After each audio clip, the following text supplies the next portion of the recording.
One of my favorite things in modern media is giant ass robots. And that is exactly the point of this video today. Firefly was just released in Honkai Star Rail, and she's absolutely one of my favorite characters.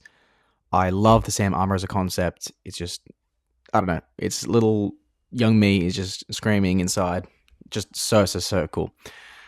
And it also leads to another thing that I've wanted ever since I was young, which was to attempt a splash art in the style of the talented artists over at Riot. As you can see, it's just such an impressive visual library, incredible characters, the values, the composition, and it's something that I never really felt confident enough to attempt until now, in this stage as an artist. And I figure, why not? Why not give it a go and see how I do? So yeah, that's exactly what we're going to give a go at today. Which also leads me to some important disclaimers, which is that one, I'm not an industry professional at all. I'm just a hobby artist, and I post on my Instagram here at Trazian and some other social medias you'll find later. And yeah, I'm just using an iPad Pro 10.9 inch and Procreate with no custom brushes other than this one called Watercolor, which is just a normal round brush with a soft edge and a taper. And thirdly, that I do not have weeks and weeks to spend on a single piece like most of these artists do, but I'm going to try my best. This piece in entirety had about 5 hours, but yeah, let's get right into the process.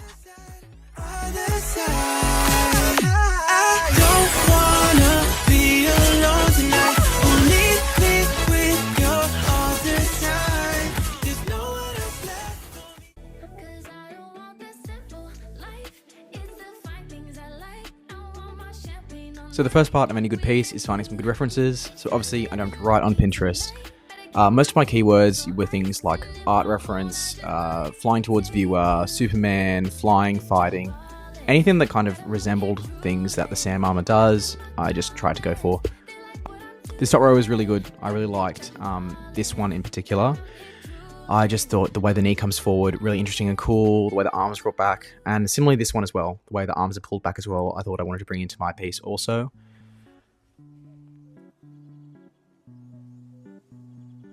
But I'm not satisfied, and I'm just going to keep searching until I find some other ones that can also help me work out what kind of pose I want to go for. This one was really cool, in line with the whole tokusatsu movement that Stellar Hunter Sam is based on. I had to look up Kamen Rider as a basis for some other references. Especially I was looking for anything like with the kick style movement would be really cool. Anything flame related, that would be really good as well. This one in particular was really cool. I liked the way the flames peeled off the character, and the pose also really interesting. But I did know that I want something flying, so which is why I ended up falling back on actually some superhero poses to try and see if I could get anything maybe Superman-esque, anything flying, a bit more interesting. Maybe arms again pulled back. These three were kind of interesting, mostly the top left. Obviously Spider-Man's usually a good one for dynamic poses. But yeah, also trying to avoid the use of AI references. Eventually I just came up with these three. I wanted to use the combustion state as obviously the basis. And also these two I found really good as a basis for my pose. There were other references that I used, of course, but these were the ones that I started out with. So the sketching, normally my favorite part of any piece, really fun, really easy, but man, I struggled a lot trying to get what I really wanted out of the way I was posing Sam. I tried a lot of foreshortening, trying to bring like arms or hands further forward, push the other arm backward, but as you can see, I kept going back and forth. I really just wasn't happy with what I was doing. I was trying to really push some of the posing, make it a bit more interesting. I kept going back to this initial pose that I tried doing, so I thought maybe by cleaning it up a bit, it might make it a bit better. But ultimately, I just realized I had to start from scratch and go back to some references. And I felt like having him flying more towards the viewer was really what I saw in my head as the vision for this piece.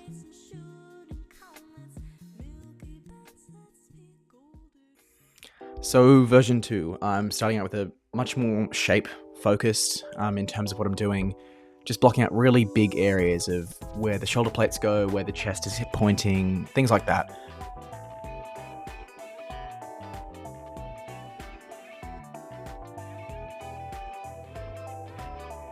And I think sketching out this like perspective plane as well really helped for the background. I tried putting that hand forward, but I just really didn't want to compromise the detail I wanted to put into the armor. So I ended up pulling it back like the other. I thought 2 swords drawn back, still a pretty interesting pose. So that's what I went with.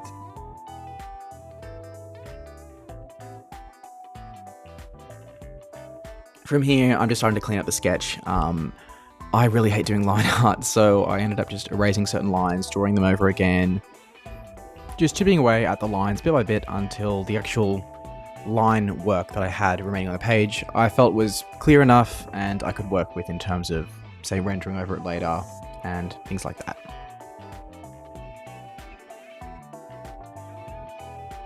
I did briefly forget the actual face armor isn't supposed to be covering the kind of display in the combustion state version, but oh well, here we are. So essentially what we're going to be attempting to do here is to use contrast as an effective way of separating the foreground from the background. I'm just going to use these few mock-ups made by this artist as an example, where you can see that like this harsh white rim light is used to bring the character forward from the dark background. And this also works in the opposite way, where you can have a dark character on a light background. And you can see it's in both angles, no matter which way the light's coming from. It's a really effective means of really defining the form of the character. Especially in this D1, you can see how clear it is, the physique of the character, the muscles, the movement. You can see that by choosing values that highly contrast each other, you create interest and you draw the viewer's eye to the character, the most important part of the piece. And you keep eyes away from the background, where the variation is less interesting. I think it's a lot clearer in this piece, with these groupings of similar value in the background and things away from the character. But right here you can see there's these dark values in the hat, in the clothing, that create these interesting shapes that draw your eye to them. So looking at this very clearly, you can see they've got the brightest white on this character, as well as almost a black colour for the value. But if you can contrast that to the background, where you've got like this value from the horse or value from the sky, you'll see pretty clearly that the actual variation between the two of them isn't that intense. So obviously as a viewer, your eye is drawn naturally to the part of the piece where there is the most contrast, the character. For some more really good info on this, I'd advise this video by Aaron Min. It was super helpful, explained this value principle a lot better than I think I can. And also these videos too, first of all the actual speed paint by an actual artist, but Riot, and this second one that had a few interesting tips and tricks that I also found really helpful. Now it's time to get started. So I just start by blocking out the colors using the lasso tool and the generic soft brush in the airbrush that comes with Procreate. I'm trying to stick to the principles that I've learned from these other artists. So creating contrast between the left side of the armor, which I've really darkened in contrast to the light background. And similarly on the right, where I'm trying to use more of a rim light from the glow of the swords that will eventually be there, to kind of bring that similar value away from the greys in the background.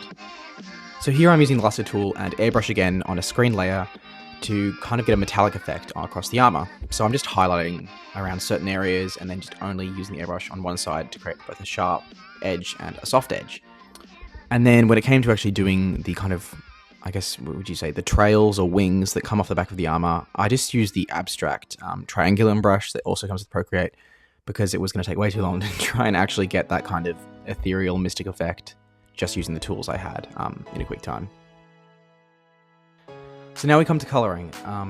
I did read up on a lot of different techniques that a lot of the artists use to do this, whether it's overlay layers or hard light layers. I'll be honest, I tried both and I just really did not like it. Really couldn't get the kind of effect I was looking for. So I gave up. So yeah, I just resorted back to a clipping mask layer with some of the other different colors of the armor and had a base layer that was just the silhouette of the armor using the basic gray that covers it. This is another part of the piece that I wasn't too sure on, adding the actual flames to the front of the armor. I just got hooked on this reference. I just thought it looked pretty cool, and I kind of tricked myself into thinking that's the way the armor actually looked, even though, I don't know, I should have known better. But I still think it came really cool. To get the kind of glow, I just duplicated the layer and had the above layer on vivid light, and then I also did another vivid light layer at the top using a soft airbrush to get the kind of actual glow that extends beyond the flames. So now I'm just finishing a little bit of rendering on these arms. I wasn't too happy with how they looked with just the base sketch, and obviously I wanted to kind of actually look like a finished piece. So yeah, I'm just working away using just the values and color picking and shaping away as I see fit. The rest of the speed paint is mostly just messing around with the background, being really indecisive, using a lot of motion blur and a lot of other visual effects to try and make it a bit more interesting. I completely forgot to color certain areas of the piece. I was just going back and forth, It's a bit of a mess, but I hope you can appreciate the trial and error that went into this piece, me just going back and forth and being really indecisive. But I still think the end result came out well, so I'll just let you watch the rest.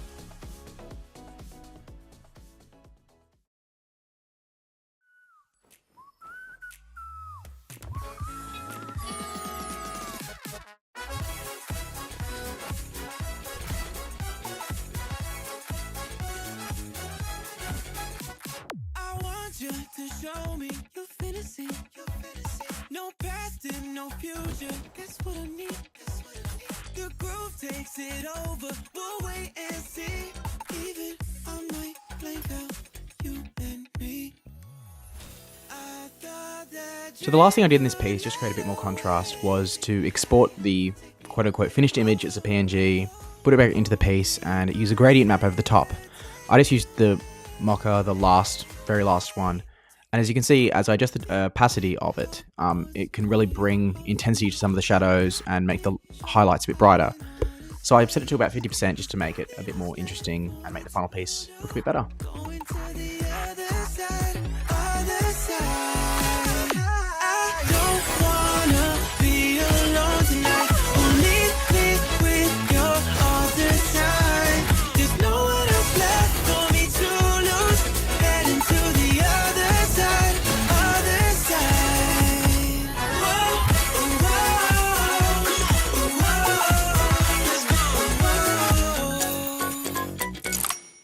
So yeah, I hope you guys enjoyed this breakdown of how I attempted my first splash art style piece. I'm happy to answer any questions in the comments about layer modes, brushes, anything I did that I maybe skipped over.